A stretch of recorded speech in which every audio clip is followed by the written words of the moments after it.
Hello there, good morning and welcome to the continuation of our FCT election, that is area council coverage. And as we are all aware, results are already coming in while some are still being collated at our INEC office. Once again, welcome to FCT Decides. I am Tessie Omeri, and joining me this morning for analysis, I have with me international political analyst and a constitutional lawyer, May Nasara Kogo. You're welcome to FCT Decide. Thank you very much. It's always my honor to be here. And I also have with me a political affairs analyst, head of Department Political Science and International Relations, University of Abuja, Professor Sharif Gali.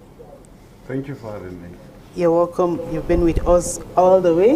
We're here yesterday, and it was a beautiful outing, and we're glad to have you join us this morning. Elections have ended, and coalition still ongoing at some area councils, while we receive results from some area councils.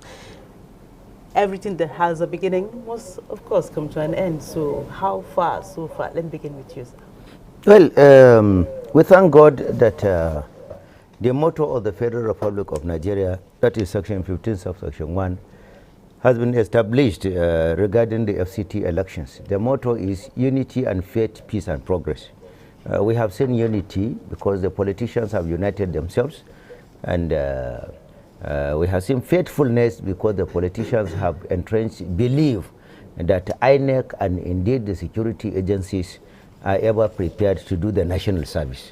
And then we have seen peace and progress because we didn't encounter any unfortunate incident. Sure. It's quite a peaceful election, and the objective is the progress of the democratic polity. The objective is entrenchment of deepening democracy, and democracy is really being deepened. The politicians are trying to play by the rules. They have done their best in sensitizing the people. The law enforcement agencies are up and doing to ensure that they didn't leave any loophole. And then INEC too has succeeded in delivering all the materials, and with the training given to the ad hoc staff recruited, we are definitely, I believe, I'm highly optimistic that the end result will be a cheerful success for the benefit of Nigeria's unity and progress. Thank you so much. Over to you, Professor Sharif Gali, for your own observation. So it's been an election period in which the elections, have been conducted, as Dr. said, and we are still expecting more results, to actually come in, for the final compilation. And what actually impressed me was the, massive turnout of voters, the electorate, kind of unprecedented, because traditionally, whenever people experience disharmony or not happy with the existing political structure, they always try to actually revolutionize politically, in a peaceful manner. Political revolution in the sense that you make use of your ballot, paper, in order to cast your vote, your constitutional right, in order to, determine a change. So people, as well as the politicians, those seeking, to occupy political positions and offices, they have perfected, righteousness. They campaign, door-to-door campaign, they try to generate that legitimacy from the electorate, which by and large, they were able to do that, just like Barrister said. So, but the only issue that disturbed me yesterday was the, coming late, of some INEC officials. Sure. People turned out. They came out to vote, in mass, and reaching the stipulated period given for the elections, to commence, the INEC officials were not there. And as I earlier said yesterday, these places were not actually remote areas, in the remote villages. In the township, of Bwari, for example, you go to Kuje, Gwagoleda, and many more. We discovered that the INEC officials, were not there. And secondly, INEC said that it had provided transportation system, effective transportation system, dealing with motorcycles, even both, in terms of riverine areas. Yeah. But why these officials, were not there in time? This is one question. Yeah. Then secondly, we've been saying this. INEC will always tell you that it is 99% or 100% prepared. But then these particular beavers, they will be failing. And they will tell us that replacements are there and our officials are everywhere. The situation could actually be taken care of. But the irony is the case. Yeah. Why? Because women who turned out massively to exercise their constitutional right began to go back, to their various homes because they did not cook for their children, they did not cook for themselves to eat, and the machine was not working. So how do we, place our trust as well as hope, on this particular institution? And this is just FCT. Yeah. Why, if we come to 2023 elections, every day INEC will tell us they are ready and they are prepared. We go to state, we experience hitches and glitches. So, but this is, we can say, human error attached to technological error. But in terms of effectivizing electioneering processes, INEC really need to actually make an amend, need to strengthen itself as an institution that all Nigerians, look up to in terms of delivery of electioneering processes and making sure that our democratic journey is not under jeopardy. Okay. Like you kept saying that it's like a dress rehearsal for the forthcoming 2023 elections. Yes. We're hoping that they will get it right before then. And so talking about election results, like we have said, there some are being collated and some are ready. And so from Kuje Area Council, Abdullahi Ajia reports that Abdullahi Suleiman Sabo of the PDP has been declared winner and returned elected as chairman of Kuje Area Council in the Saturday chairmanship election by the returning officer, Professor Sule Magaji.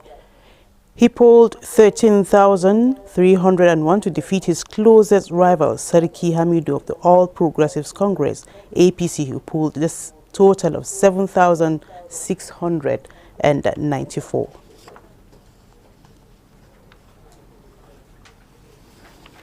I, Professor Sule Magaji, hereby certify that I am the returning officer for the Kuje chairmanship election held on the 12th of February 2022. The election was contested. The candidates received the following votes. 1. Emmanuel Ethu Dogara, ADC, 39 votes. 2. Mohammed Usman, ADC, 59 votes. 3. Sarki Hamidu, APC, 7,694 votes. 4. Loveday Okwaaju of LP Party, 79 votes. 5. Suleiman Abdullahi Sabo of PDP, 13,301 votes. 6. Williams Adamu of SDP Party, 14 votes. That Suleiman Abdullahi Sabo of PDP, having certified the requirements of the law, is hereby declared the winner and is returned elected. Thank you. Okay, we've seen it. That is the returning officer, Professor Sule Magaji, announcing the results from Kuje. Before we go on, still from Kuje, Abdullahi Suleiman Sabo of the People's Democratic Party, PDP, has been declared winner and returned elected as chairman of Kuje Area Council in the Saturday chairmanship election by the returning officer. As we have just seen him, the winner, among other party chieftains, commended INEC and the electorate for the process they described as credible.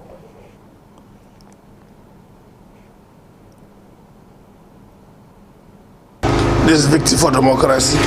And I say thank God and thank the people of Kuje Area Council for finding me worthy of being supported again. I assure them that they will not regret supporting me for the second time. It happened the way we had actually expected it. We had worked very hard for it, vigorously, and the people were behind us, and the people delivered as it was expected.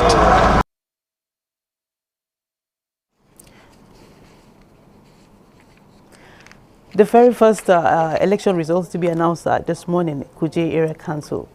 Yes, this is, I must commend the disposition of the collation officer and all the officers that work there, because in tandem with Section 23 of the Electoral Act, you understand, results should be announced immediately. Yeah. You understand, the delay in announcement of results brings about a lot of unnecessary apprehension, which can, you know, make so many miscreants exploit that opportunity and then cause havoc. So it is important that all the other collation centers should emulate this very one. The earlier you get the results, you announce it. After all, if you go by the Electoral Act Section 23, for example, from the polling level to the ward level down to whatever level, people are already gathering the results. They are already gathering the results because the law says that immediately you finish counting, you should announce it there. So people already have what they have, and then the moment you announce what tallies with what the people have, you will see it is all jubilation, all happiness. Yeah, you can see clearly from the video recording there, nobody is showing any resentment. Everybody is embracing it. It's a popular result. Everybody is happy about it. That is to say that the people have decided. The people have decided. It's a politics of good spirit, sportsmanship. In other words, just like the late Waziri Ibrahim said, politics without bitterness. People should embrace one another, and then, if possible, the winner should even bring on board the loser, so that in the interest, the collective objective should be service to the people. Sure. Professor Gali, well, there are two issues here attached, as I see it.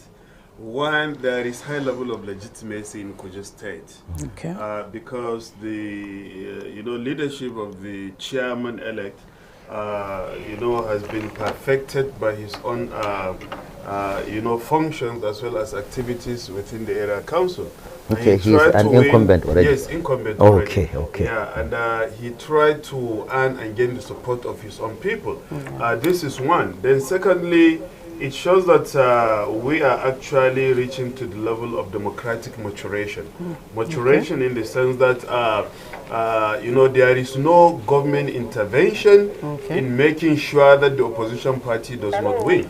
Oh, I'm so sorry to cut you. We have a correspondent from Amak. Hello, Mariam. Hello. Mariam. This is Deborah calling from Kwali. Oh, Deborah. Deborah, good morning. How is Kwali this morning? Good morning. Kwali this morning is fine. We are at the INEC office where the collation is ongoing. Okay, so Deborah, what do you have for us? Yes, out of the 10 wards in Kwali area council, just 5 wards have been collected so far. Okay. So we're still left with 5 wards? We are still waiting for 5 wards to be collected. Okay. How is the atmosphere? Honestly, there are tensions here. There are tensions. Okay. What about security-wise? The security has been built up. Security is 100%. It's 100%. Okay. Thank you so much, Deborah. We hope to get back to you for more updates from Kwali. All right, thank you. Yeah. And So this particular issue of the government standing aloof. Yeah, go ahead. Yeah, to making sure that it does not interfere with the democratic process, in the FCT. This has been justified. It's actually contrary to what we've been experiencing previously in some states. Because in some states, the state government intervene, even so to say, other relevant institutions and stakeholders in the conduct of elections. Because you come to understand that a state might have 30, 40 local government, but it is the ruling party in the state that will sweep up all the local government. Yes. It's questionable. This is questionable. But this is FCT, the seat of government of the Federal Republic of Nigeria, where Mr. President, sits. you have the lawmakers, you have the judges, you know, the headquarters of civil service and administration of Nigeria. You know, I mean, elections have been conducted. The first area council to be announced, you know, is not actually won by the ruling party. Yes. So this is actually a confidence giving, you know, to Nigerians and people. But again, that shouldn't actually be a pass mark.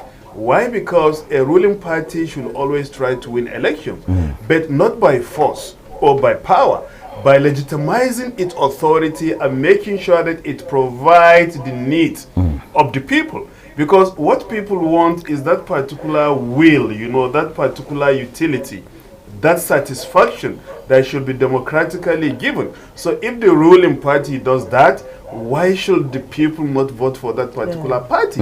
So I think the ruling party, APC, you know, specifically, you know, it has a lot to do, because this is a kind of testing ground. You know, to comes actually 2023. Okay. You have to make Before sure, you go on, we have another of our correspondents on the line. Hello. Hello? Okay, I think Mariam is ready for us. Hello, Mariam from Amak. Okay, for the Municipal Area Council, so far 10 wards have been collated. And right now we are waiting for Kabusa and Wuti. Okay. Amak confess all is coming here as party agents eagerly await the final results of the area council elections in the Abuja Municipal Area Council. Okay. It was observed that places like Karishi, Orozo, and Gwarimpa, they are marred by violence, and also some parts of the city center. Okay. Well, that's the situation here in Amak INEC office in Karu. I will update you as events unfold. It's now back to Thursday in the studio. Thank you so much, Mariam, for that latest. We hope to keep up with you for any development from Amak. Okay, you were saying something earlier before. Yes, yes, because the essence of leadership is to provide that particular political satisfaction. And once the people are not satisfied, they develop a sense of resentment. So therefore, the challenge the ruling party has is to be able to actually drive towards, you know, human development.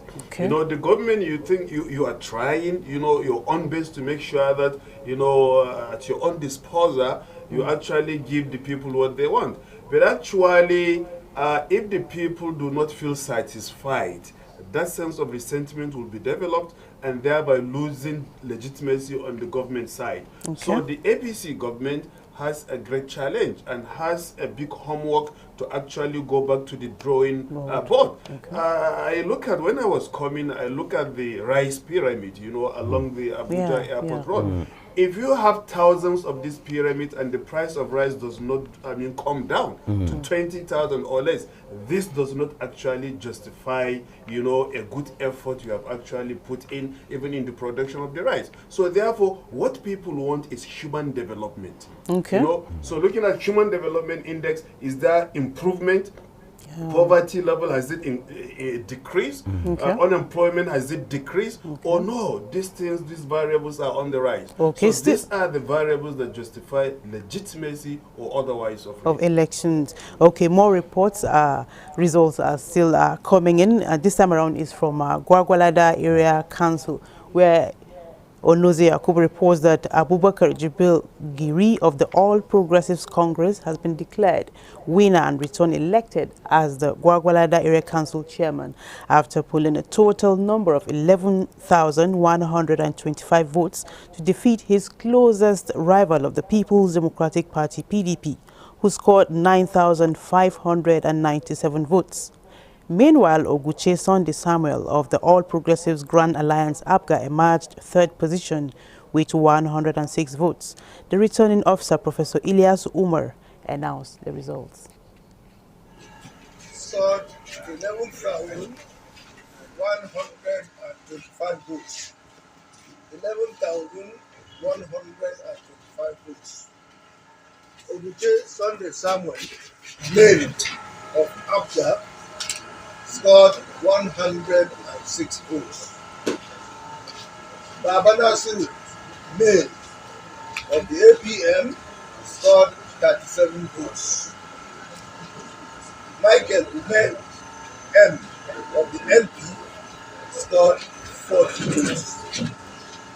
Mohammed Kassim M of the PDP scored 9,507 votes. 9,507 votes.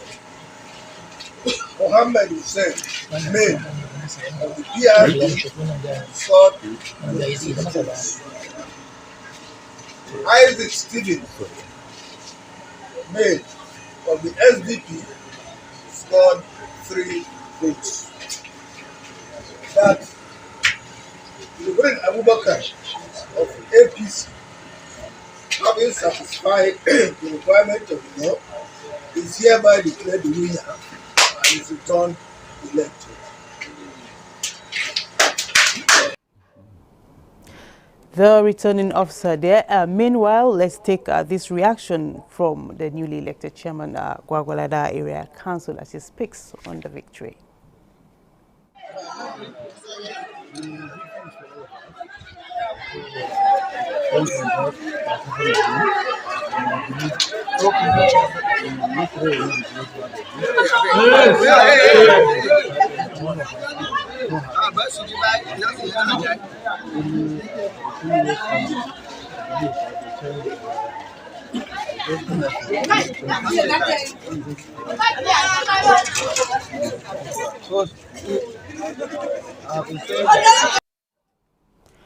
I'm afraid the audio is not too audible, so we would move probably if we get a clearer version of that reaction, we'll bring it on air. For now, we have another of our correspondent on the line. Hello.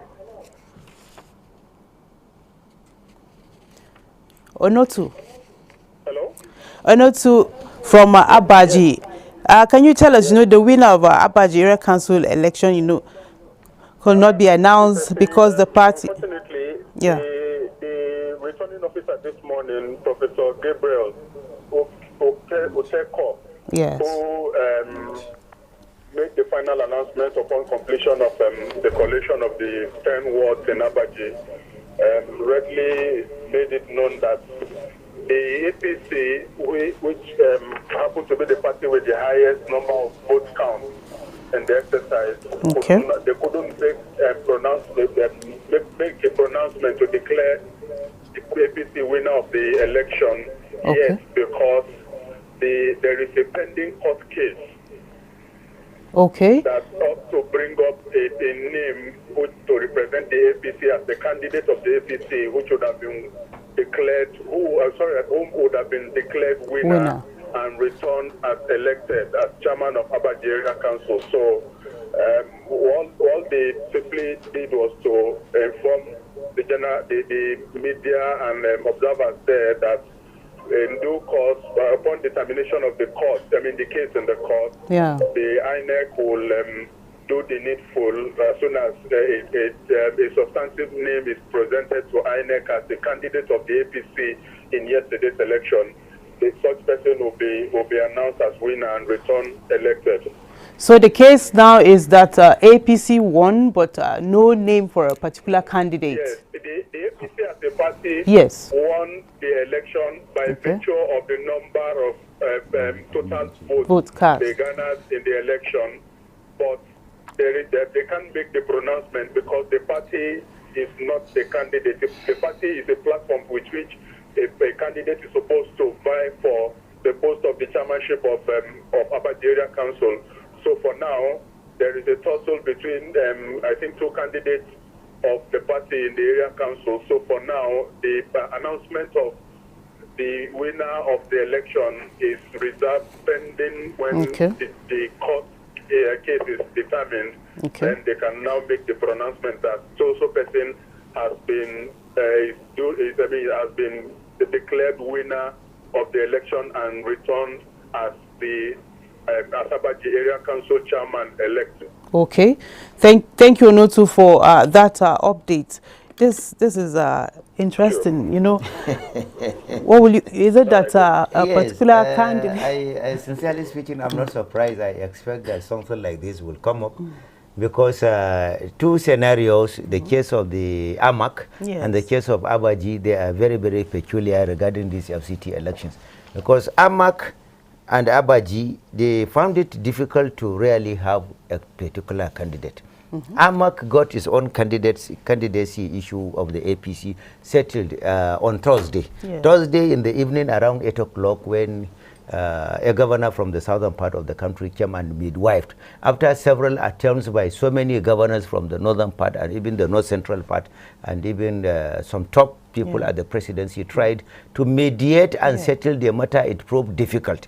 But at the end on Thursday there was this amicable settlement, and then the joint this accord that all the candidates were asked to sign was then taken to the court, and it was pronounced as consent judgment by the court. That was what even produced the possibility of having one candidate for the AMAC. And then Abaji too, that same effort was made, provision there, section 32 of the constitution that says that 60 days before the election, political parties must submit the list of their candidates for all the elections. Now, under that particular provision, in respect of AMAC, for the past over 60 days already, this very person that contested has been the one whose name is there. I don't know that of Abaji, if Abaji has succeeded in having a name there. But apparently from the pronouncement of the this returning officer, there seems not to be a name there. So I'm afraid if the case of Zamfara State will not be replicated in the case of Abaji here. It all depends on the ability of them to test jurisprudence before the court of law, even after the announcement. Okay, let's hear from the returning officer. 80. APC 7280. APM 03. APM 03. LP 11. LP 11. PDP 4062. PDP 4062. SDP 03. SDP 03. Total valid votes 11398. 11398. Rejected votes 107. Rejected votes 107. Total votes cast in the local government 11505. 11505. We have two agents that have signed, the PDP agent and the APC agent. So that is the result. From the result, the party with the highest vote is the APC. APC with 7208. 80.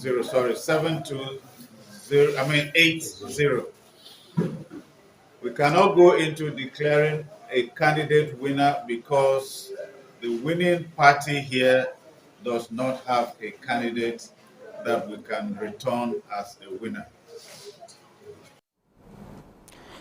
All right, thank you from Abaji there. Professor Sharif, we have seen party politics in play here. What do you have to say? You know, a political party should be able to have an established constitution. A political party is expected to have a strong leadership because it has followers. So leadership of the political party should be able to lead the followers well. And what we're seeing, you know, in the politics of FCT and Nigeria, you know, in general, is that we have weaknesses, you know, related to the APC as a ruling party. Why such weaknesses? You know, failure to resolve so many intra-party crises as well as squabbles. So we expected prior to now, I think this is embarrassment, you know, for a political party until after the electoral processes, you know, a ruling party at the national level. Yes, at the national level, even as well as FCT, you know, for this, you know, declaring the result at this particular point that it has not been able to resolve its internal crisis. You know, all other miniature political parties, opposition parties, do not have such experience. But the ruling party, then how do we give our trust, to this party, to lead us further? So I think they should have done this prior to now. AMAC, has been a case, but, at least there was a resolution, from the court, prior to yesterday when the election took place, and now, results are still coming. So, but for the case of Abaji, elections have been conducted, results being collected, but still you have not determined who is the representative of your own political party. I think this is embarrassing. Okay. We have one of our correspondents on the line. Hello? Hello. Good morning, hello. Hello, sir. Okay. We would go ahead with trying to see how the issue of Abaji. Yes. This thing we are seeing, sincerely speaking, it is fundamentally a very serious error from the top. APC is having this characteristically. President Buhari said he doesn't care whosoever becomes his successor. The FCT minister has taken the clue. He didn't really entrench any interest in the election. The person that entrenches interest in the election is the FCT Minister of State, Dr. Ramatu Tijani Aliu. She has been the warlord regarding these kind of things. You cannot just allow your party to disrepute. You must learn that it is the party that brought you into power, and you must do whatever you can to save your own image and integrity by not allowing squabbles. Look at even what is happening within the APC itself at the national level. It is simply because it has refused to do the fundamentals right from the beginning. Right when the party was constituted as a political party, it neglected to have what is called board of trustees, council of elders that should be able to be mediating these kind of things. At the infancy level of any problem, you solve the problem. SPC is not having such type of mechanism, and that is the reason why whenever something comes up, they go into about fire brigade approach, and you see political mechanism, which is the game in the FCT, for example, is still street striving. So long you don't win the confidence and the whims and caprices of the political merchant that is the sponsor of one particular candidate or the other, you cannot have the resolution. So APC should look at it as a mirror of reflection, rectify, correct its own house. Look at, for example, the National Reconciliation Committee under Senator Abdullahi Adamu. The period given for them to submit the report has passed without any report being submitted because of the intransigence of the political actors. The real heavyweights within the party, they are in a refusal to come and submit themselves to the party's dictates of the constitutional stipulations regarding party discipline, regarding party operations, regarding party structures. The constitution, if you take it, section 221 down to 228, particularly 223, talks about party ethics, party discipline, party structure, and party leadership. So long we don't get people that are above board, that have the interest of the party, even though if you look at the two parties, the two major parties, there is virtually no difference except the name. People that were there yesterday in party Peacock will be the ones that are today in party Guinea Fowl. This is what is going on now in the district. So there is no ideology, there is no clear discipline regarding political party district. So it is important for APC to really look at this as whenever something like this happens, exploit the good side of the lesson. The good side of the lesson is that never allow any election to be held without you resolving internal squabbles, without you having standard bearer. Like I said, based on the provision of the Constitution, Section 32 clearly says, not Constitution, Electoral Act, says that 60 days before the election, you should be able to have a candidate's name submitted to INEC. Luckily, at the AMAC level, they have submitted the name of this, the current APC candidate. They have submitted him long ago. So they only cajoled all the opponents to sign an accord, and based on which they now presented it, and you get consent judgment. So you have solved the problem. So the APC should have such type of mechanism, not a situation whereby you don't have board of trustees, you don't have elders. On every count of your party's development and progression, you rush to the president asking him to give you the lead way, to give him the way. The president is there managing the state affairs of the nation, managing diplomatic matters internationally, managing the upheavals of the state governors, managing National Assembly relationship, managing the totality of the populace, and we're managing his old age and his good health, and then you still want him to serve as the board of trustees. Go back to the constitution, do the needful, the constitution of the party, and then see to it that you resolve all these things. You should try to resolve all these problems before even the party congress that is coming up this particular month. So it is unfortunate that it has happened this way, but we will now have to resort to whatever this is. Of course, we have been talking. We should try to discourage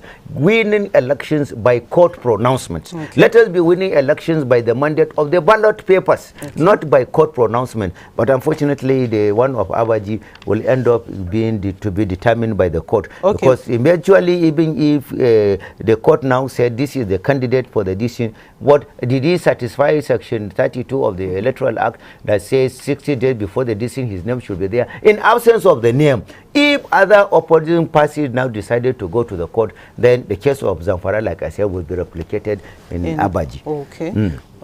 We have one of our correspondents. Hello. Hello. Good morning. Morning. Yes, the situation here in Gwagwalada is the mood is that of celebration and jubilation by the residents. Particularly the supporters of the All Progressive Congress. That's true. Yes. Yes. As you know, the APC, the newly elected Gwagwalada Area Council chairman, emerged on the platform of the APC, defeating other 8 other candidates. And from his interview, he said the victory is for all Gwagwalada residents, irrespective of political party affiliations. So he's going to work for the good people of Gwagwalada, irrespective of the party affiliations. But people have been saying the street of Gwagwalada is alcohol with people going around jubilating, singing and dancing, and in celebration of the victory for the APC and the APC candidate. Because the Gwagwalada town is peaceful and no chaos in any form whatever for now. Everybody's the mood is just people are going about their normal activities. Why the result was being declared, all the party agents were there to sign the form, attesting to the fact that yes, APC candidate emerged the victory. He was the winner of this election that took place yesterday. So Shaibu, the mood there is that of jubilation all the way. Yes. The mood here is that of jubilation. Which means that the people have decided to celebrate with the winner of this election. Thank you so much, Shuaibu, for the update. Hope to get more from you from Gwagwalada Area Council. You've heard from Gwagwalada. And the happy side of it is even the agents of the other parties that all of them unanimously endorse. That is an endorsement for deepening of democracy in Gwagwalada. You understand? By the time you see the agents respecting the rules of the game, when the election is now compiled and the results are about to be declared, all of them now signed. It means they are interested in deepening the decision. Remember, this candidate in Gwagwalada failed the election one time, and his agent to sign and agreed conceded the defeat. Now it's another time. Now he has won. He was once there, even though people were not satisfied with the performance, and then when he came for the second time, they didn't vote for him. Now he has come again and he has won. So that is politics without bitterness, politics of give and take. And I am really happy by the pronouncements of the winner that it is a victory for the entire Gwagwalada people. Then in this case, remove the ranks of differences of political parties. Political parties are vehicles that brings you to victory. Now this vehicle that has brought you, try as much as possible to pick some other passengers from the other vehicles and bring them on board. Like you pronounce, let your pronouncement be demonstrated in action. You are for the entire people of Gwagwalada. Pick some people from the other political parties. Give them some executive appointments. You are at the liberty to appoint whosoever that will be your lieutenants to hold one thing or the other. Try to bring about commonwealth of democracy in Gwagwalada, trying to bring about the entrenchment of commonality of interest there, so that at the end of it, Gwagwalada will be a place of pride. It will be a model for the entire local government spectrum in the Nigeria to be copying Gwagwalada. Really, I appreciate the disposition of his statesmanship and commonality when he said for the entire people of Gwagwalada. But let us see it in the practice. Let it not just be on his lip side of just pronouncement. Let us see it in practice. And further thing that I would like to remark is that, like the prof said, that politicians should really allow for level playing grounds. They should allow independence of INEC to permit. You cannot have independence of INEC at the state level except you amend the laws so that to allow the national INEC to be the one to be conducting elections. So long you allow the state INEC appointed, constituted by the governors to be the ones to be deciding elections, so long you will be having 100% victory in favor of the incumbent political party in that particular state. So it is important the way the national INEC has now done it. Kuje is won by different parties, Babola by different. We should have national INEC to be conducting elections before we in all the go states. on with the analysis, more updates are coming in. Hello, Ajia. Hello, Chelsea. Good morning. Good morning, Ajia. How is Kuje?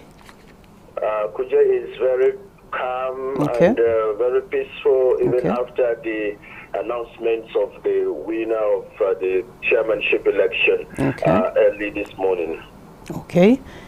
So tell us, how is the mood of the people? Is it that the people have decided, or what did you observe? Okay, well, after the elections from the polling units, the results kept coming at the INEC office, Kuje, in the metropolis. Attention shifted to that very place, and the supporters of the party that won, that is the PDP, kept vigil to ensure that victory was announced in their favor, because they gathered information from the respective polling units. But the announcement was a little bit delayed because of the result coming from the hinterland. Like some people came early this morning, so they have to collect theirs and sum it up to announce the winner at 6 a.m. this morning. But I am telling you, some of the supporters stood, in front of the INEC office to hear the announcement, and after which, expectedly there was a jubilation across the area and other parts of Kuje town. And later, we also observed clusters of people in different groups talking and analyzing the result and the announcement of the winner, chanting the usual slogan of Sovune with their two fingers in the air to say yes, the incumbent chairman has been re-elected. That was just what happened with security all over the place. Everyone was going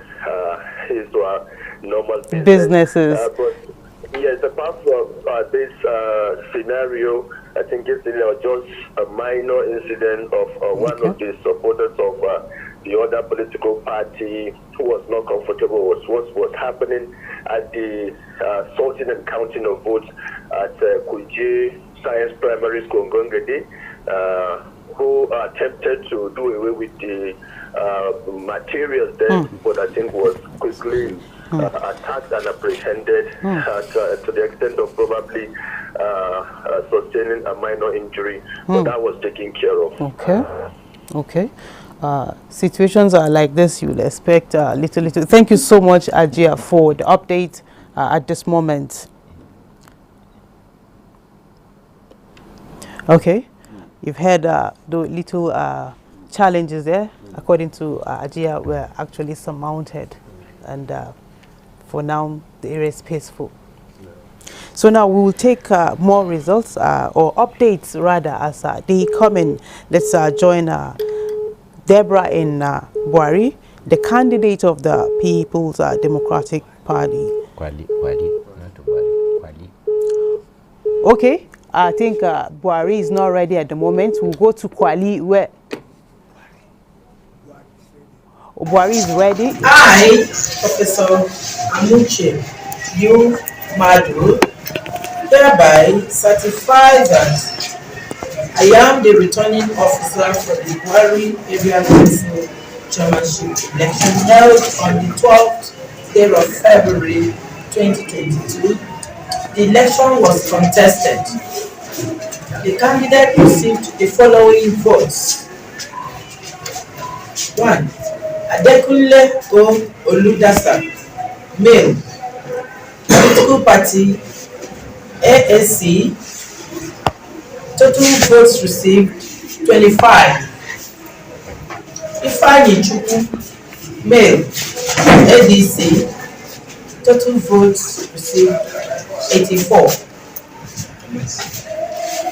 Musa Abubakar, male, ADP, total votes received 109. Audu Haruna Shekwolo, male, APC, total votes received 7,697. Abubakar S. Abdullahi, male, ABGA, total votes 603. Ibineweka Osamuede, male, APM, total votes 8. Alabu John Paul, male, LP, total votes received 5. Ibitoku Patience Bumi, female, political party NNPP, total votes 35. John Gabaya Shekwogwaza, male, PDP, total votes received 1,345. 13,045.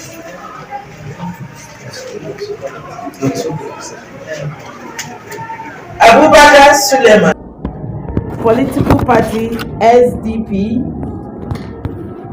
total votes for the three. That John Gabaya Shekwogwaza of PDP, having satisfied the requirements of the law, is hereby declared the winner and is returned elected.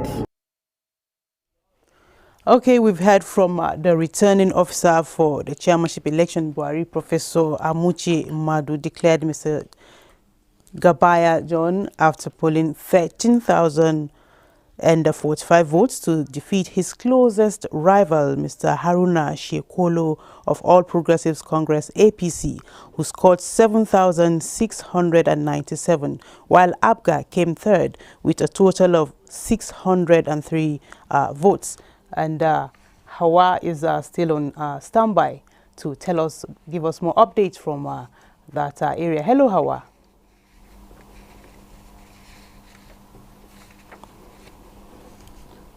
Okay.